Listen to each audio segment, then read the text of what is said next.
Today, we are joined by special guests Weston from Calix and Paige from SCTelcom. Welcome to Buffering at ConneXions.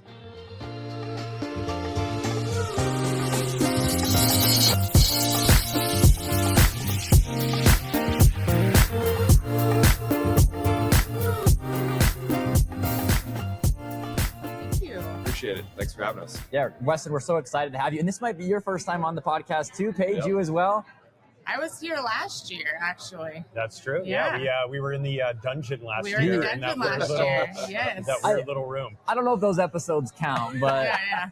this is more of an official podcast, but it's great to have you back. Weston, it's great to have you on. And Weston, since this is your first time on, can you talk to us a little bit about what your role is here at Calix? Absolutely. Yeah. So I'm on the sales acceleration team, and we're really focused on enabling our customers on their transformational journey with their go-to-market motion. That's everything from sales process design, target market analysis, compensation best practices, and a whole gamut of other things. So it's really our mission to really help customers navigate the broadband service provider to an experience provider journey. So, Paige, since we last spoke, you've worked quite a bit with Weston here. Can you guys talk to us a little bit about what it was like establishing that culture of sales at SCTelcom? Yeah, well, it's an ongoing process. We've started, and we've never really had. It's been all about customer experience, and this is still very much about customer experience. But we realized, especially after going into a more competitive market, we need dedicated sellers, and we need that sales mentality throughout the entire company, really. And it was a perfect time because the sales acceleration program was kind of just starting and being available, and we're like, okay, here we go. We're gonna to join in on this as well and start that process. And it's been really great. You know, we started out by just getting our leadership team aligned on this new effort, and that's been, you know, because a lot of our leadership team came from small broadband providers, or even SCTelcom has been where they've worked forever, and we've never had a sales team or a sale, like any type of sales effort whatsoever. So it's been about aligning the leadership team and just explaining what sales is and what sales does has been very important. And I think the one thing that you brought up in those conversations was the fact that folks they come from smaller resource-constrained businesses, haven't had the exposure or the experience and understanding that wearing multiple hats tends to be a bottleneck to the productivity in the business. And then when you do have that segmentation and specificity and role, you can start to get subject matter experts, and that's really where you start to see some of that growth, and then you can accelerate as you move forward.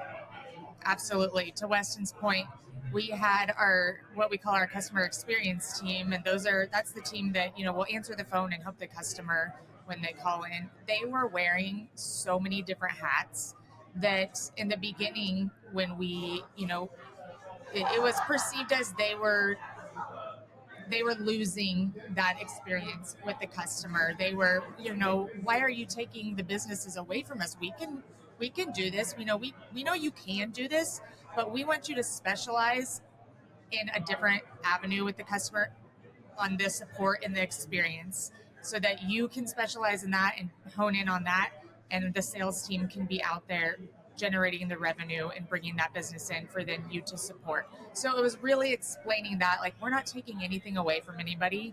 We are adding to what you are good at and honing in on that. Yeah. But I think going back to the leadership part of it, I know you've got a fantastic leader in Carlo that's very supportive of everything that you're doing and definitely always pushing things forward. So that had to be incredibly helpful as you were making these transitions, for sure. Yeah, Carla's amazing. And Carla and I had actually had this conversation for probably a year prior about just sales and sales culture, because I come from a very strong sales background. And, you know, it was kind of eye-opening coming into a smaller broadband provider. And, you know, we've never had really any direct competition. And moving into other areas, we started talking about, you know, we can really benefit from even compensation plan or sales strategy or sales steps like we're implementing with Salesforce and a new CRM. So we're definitely taking those steps, and to have a CEO that is supportive of all those things is game changing.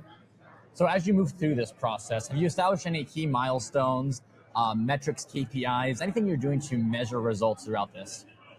Yes, so we do work with Kat, who is our success leader, and we have standard. So we did implement SmartBiz for our businesses and new business packages. So we have, and our whole sales acceleration program is not over yet by any means. We're kind of just getting started, but we have implemented. Don't worry, once it's over, you'll probably have to restart it again because things will have changed.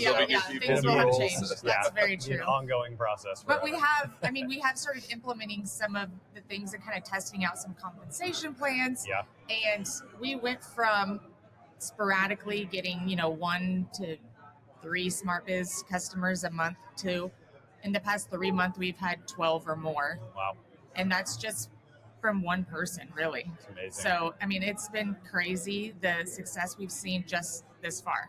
Well, and I think one of the things that you mentioned was the sales process design, and then being able to house that inside of a CRM where you can see transparency into the numbers will then establish a measurement baseline. So you can really help to make those data-driven decisions. And maybe you can speak to how you and Carlo, or what that journey's been like for you guys in implementing that, and maybe some of the challenges your team's seen as you guys are thinking about the baseline measurement mechanism. Yeah, so we are implementing our new CRM. We're working with Checkpoint, and actually we bring in Weston and Jeremy also to kind of help us with that sales process. What is it going to look like? Right now, we're just doing it on the business side to kind of test the waters. We have a smaller scale on that side, so we'll test it there and see, okay, we want to start this out as a lead. Then where is it going to go from there? Does it go to the salesperson? Then, how does it talk with our billing system? And we use Innovating. And so we're trying to kind of make those. And they were talking about that on stage just now, how to get your partners to work together. And we're like, hi, we're literally, that's us, we're there. So we're trying to get, Checkpoint, Salesforce, and Innovating to talk together in our billing system to see how this lead will come in. Then it's an opportunity, and then who will it go to? And we can create a service order from there. And we really want everything to be able to stem out of Salesforce and be able to see the journey of that customer. So we can see when it's touched within the company, support, sales, otherwise, and be able to see all that in one spot.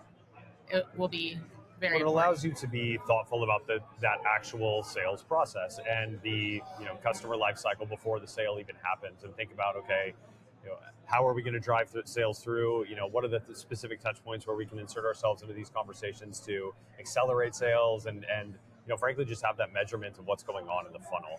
So I love those touch points throughout that entire journey. Super important. We were talking to we had Larry Montgomery from eTex on the podcast. I guess it was yesterday. And we were talking about that a lot too, about the measurement of what's actually happening throughout the funnel, having those conversations with your direct sellers to make sure that they're frankly on top of the opportunities that are in their funnel.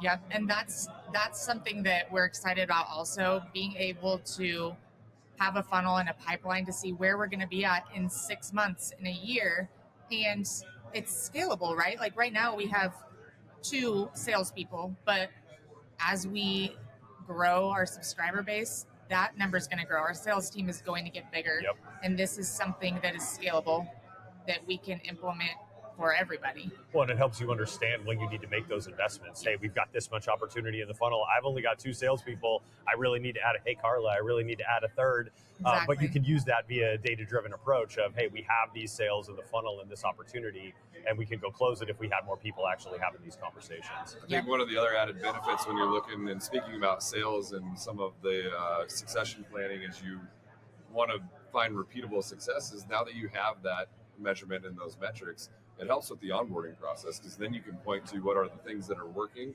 how can we then leverage those, and how can those people help to co-train some of the other folks on the team to show these are the things that we're asking you to do and how you can be more effective. Totally. So Paige, it's been 1 year since we last spoke at ConneXions. As we wrap up here today, what are you most excited about, maybe over the past year, but even from today's ConneXions, over the past couple days? I am excited about growing the innovation that we're doing at SCTelcom. I mean, we are a very innovative company, so we are constantly finding new products to put into our packages, and our business packages You guys are growing. are not shy. We are not shy, and it comes with kind of trial and error. Also, Yeah. There's some things we've done that haven't worked, but you try them out, they don't work, you move forward. And we're constantly having new products. We're kind of dipping our toes in the MSP side of things for our business customers also. So I mean, I'm very excited about that and what will come on our business side of the sales team. All right. Well, thank you so much for joining us, Weston. Thank you as well. And I know we'll see you. We'll talk soon. Thanks. Appreciate it. Thanks.